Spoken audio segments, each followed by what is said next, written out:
अस्सलाम वालेकुम नाजरीन, एक नई वीडियो के साथ मैं हूं मोहम्मद नुमान सादक। आज की इस वीडियो में हम देखेंगे कि अगर हम बजरिया चेक बैंक से पैसे निकलवाना चाहते हैं या उसके साथ साथ अगर हमने किसी को पेमेंट करनी है और उसको चेक के ज़रिए पेमेंट करना चाहते हैं या अगर हम किसी को क्रॉस चेक देना चाहते हैं तो तीनों सूरतों में हम चेक किस तरह से फिल करेंगे।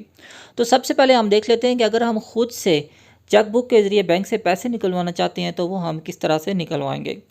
तो सबसे पहले ये चेकबुक आपके सामने है, चेक आपके सामने है। यहाँ पे आप देख लें कि सबसे पहले जो ऑप्शन है वो पे की ऑप्शन होती है। पे के आगे हमने लिखना होता है, या तो ये है कि अगर हम अपना नाम लिखना चाहते हैं तो हम अपना नाम भी लिख सकते हैं कि आप हमें पे करें। उसके साथ साथ अगर आप कैश लिखना चाहते हैं तो यहाँ पे आप कैश भी लिख सकते हैं कि आप हमें कैश पे करें।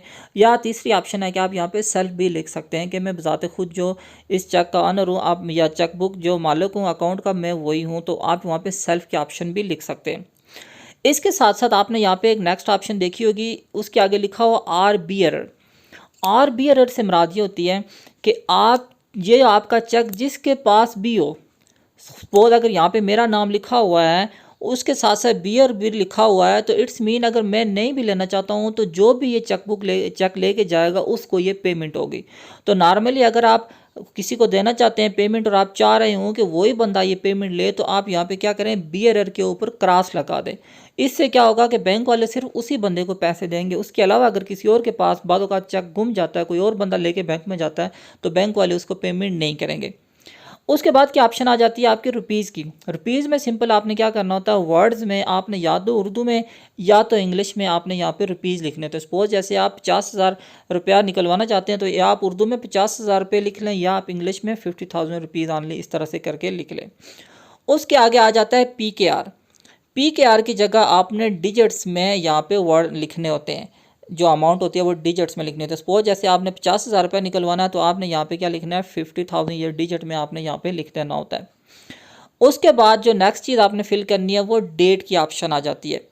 यहाँ पे आपने डेट में देख लेना है कि जो जिस तरह से खाने बने हुए हैं, सपोज जैसे पहले आपने डेट लिखनी है, फिर आपने मंथ लिखना है, उसके बाद ईयर लिखना है, तो वो आपने उसी हिसाब से ऊपर फिल करना है। अगर आपने डेट यहाँ पे गलत लिख ली तो ज़रूरी है कि आप उस जगह पे साइन कर दें। अगर आप साइन नहीं करेंगे तो आप जाके बैंक में प्रेजेंट कर रहे हैं या आप किसी और को चेक दे रहे हैं, वो प्रेजेंट करेगा तो वो फिर वो बैंक वाले उसको पेमेंट नहीं करेंगे जब तक वो आपने प्रॉपर उसकी जगह कटिंग को वेरीफाई नहीं किया हुआ होगा। तो यहाँ पे आपने डेट लिखनी होती है। अगर आप आज की डेट लिख रहे हो और ये चेक आपका 6 माह तक वैलिड रहेगा, आने वाले 6 माह तक आप ये पेमेंट ले सकते हैं बैंक से जाके।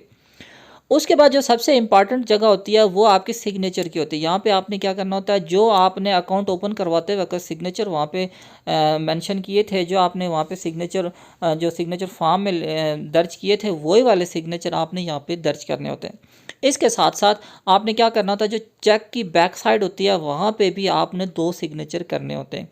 तो इस तरह आप बैंक में प्रेजेंट करेंगे तो वो आपको पेमेंट दे देंगे। वो जस्ट क्या करते हैं, सिग्नेचर को वेरीफाई करते हैं और अमाउंट को देखते हैं कि इतनी अमाउंट अकाउंट में है, तो इस तरह से वो आपको पेमेंट दे देते हैं। अब हम देखते हैं कि अगर हम किसी दूसरे बंदे को चेक पे कर रहे हो तो उस सूरत में हम चेक किस तरह से फिल करेंगे। तो यहाँ पे सिंपल आपने क्या करना होता है, अगर आप किसी दूसरे बंदे को पे कर रहे हैं तो आपने पे के आगे उस आदमी का नाम लिखना होता है। जिस बंदे को भी आप ये पेमेंट दे रहे हैं तो उसका आपने नाम लिखना होता है। और अगर आप स्पेसिफिक उसी बंदे को देना चाहते हैं तो बियर के ऊपर आपने क्रॉस लगा देना है। अगर आप चाहते हैं कि आप उस बंदे के हवाले करते हैं, आगे उसकी मर्ज़ी है, वो खुद से लेना चाहता है या किसी और के ज़रिए बैंक में जाके कैश निकलवाना चाहता है, तो इस तरह आपने फिर बियर के ऊपर क्रॉस नहीं करना है। वो उनकी मर्ज़ी है, वो किस तरह से बैंक में जाके पेमेंट लेते हैं, खुद जाते हैं या किसी को भेजते हैं। तो अगर आप किसी को देना चाहते हैं तो ये यहाँ पे जस्ट आपने पे के आगे उस बंदे का नाम लिखना है और उसके साथ साथ जो बाकी आपने अमाउंट लिखनी है रुपीज़ में भी और पी के आर जो डिजिट्स में उस तरह भी अमाउंट लिखनी है और आपने डेट लिख देनी है। तो डेट जो भी होगी इसमें भी आपकी 6 माह तक डेट वैलिड होगी, 6 माह तक वो विड्रॉल करवा सकते हैं। अब इसमें भी आपने क्या करना है कि चेक बुक, ये जो आपका चेक है, इसकी बैक साइड के ऊपर आपने 2 सिग्नेचर कर देना है। तो फिर वो जब भी ये 6 माह के अंदर अंदर कैश निकलवाना चाहता है तो वो निकलवा सकता है। अब तीसरी ऑप्शन, अगर आप चाह रहे हैं कि आपका जो भी अमाउंट, बाद औक़ात ये होता है कि हम चाह रहे होते हैं कि जिसको हम चेक दे रहे हैं, पेमेंट कर रहे हैं, तो वो आज ये पैसे ना निकलवाए बल्कि कुछ दिनों के बाद, 8 दिन के बाद, 10 दिन के बाद ये पेमेंट ताकि हमारे अकाउंट में जो आएगी वो उसको मिले। तो ऐसी सूरत में हम क्या करते हैं कि चेक की साइड के ऊपर जहाँ पे हमारी ब्रांच का नाम लिखा होता है, यहाँ पे साइड के ऊपर हम 2 तिरछी लाइनें लगा देते हैं। अब इनका फ़ायदा ये होता है कि जिस बंदे को भी आप पेमेंट दे रहे हैं, एक तो यह है कि वो उस डेट से पहले विड्रॉ करवा भी नहीं सकता। वो आप नॉर्मली अगर क्रॉस चेक ना भी हो तो जो आप डेट लिखेंगे उसके बाद ही वो पेमेंट होती है।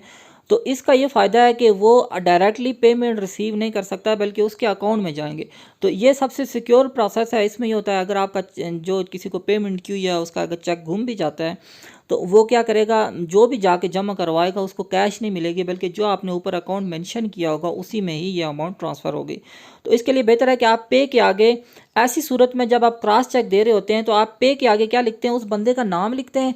और ज़रूरी है कि आप उसके साथ साथ या तो उसका CNIC नंबर भी लिख दें या आप उसका अकाउंट नंबर लिख दें। इनमें से एक चीज़ आपने ज़रूर मेंशन करनी है, ये आपके चेक को मज़ीद सिक्योर कर देगा।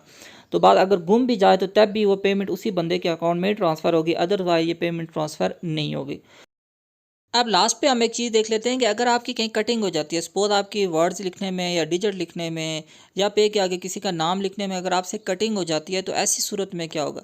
जहाँ पर भी चेक के ऊपर आपसे कोई कटिंग हो जाए तो ज़रूरी है कि आप वहाँ पे अपना सिग्नेचर कर दें। सेम लाइक जो सिग्नेचर आप यहाँ पे मैन जो सिग्नेचर की जगह पे सिग्नेचर कर रहे होते हैं उसी तरह का एक सिग्नेचर आपने वहाँ पे भी कर देना है। तो इससे क्या होता है, आपकी कटिंग वेरीफाई हो जाती है कि हाँ ये कटिंग आपने ही की हुई है। तो इस तरह बैंक वाले फिर आपको पेमेंट दे देंगे, उस कटिंग को वो वेरीफाई कर लेंगे कि हाँ उस बंदे से खुद से कटिंग हुई है। तो अदरवाइज़ अगर आपने कहीं पे कटिंग हुई है और आपने वहाँ पे सिग्नेचर नहीं किए हुए हैं तो वो फिर आपको बैंक वाले उस तरह से वो पेमेंट नहीं करेंगे। तो ये था तरीका कि बैंक किसी भी बैंक का चेक हम किस तरह से फिल कर रहे होते हैं।